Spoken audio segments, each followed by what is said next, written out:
A young girl studying in class 12 comes to me for recurrent dislocations of her mandibular condyle. She's a very bright student. She's a very, smart student.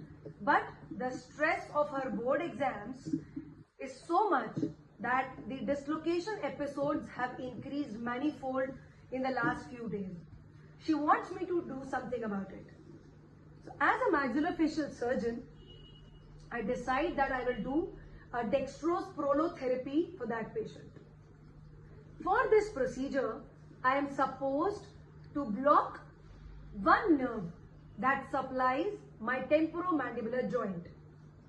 You can see the procedure being performed here.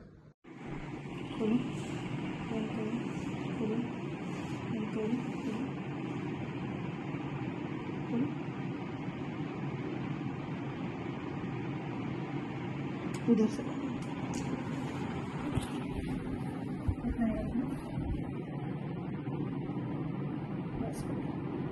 This is your bone. Okay, I'm on your bone. Relax.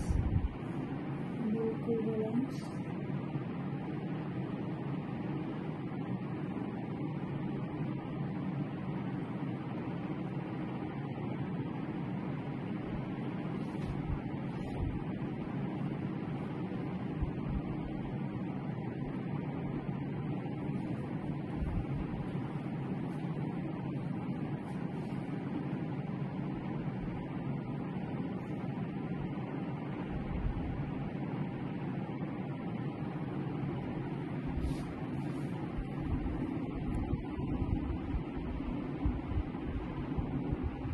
So tell me guys, which is this nerve that I am blocking with my local anesthetic solution for doing prolotherapy of the temporomandibular joint?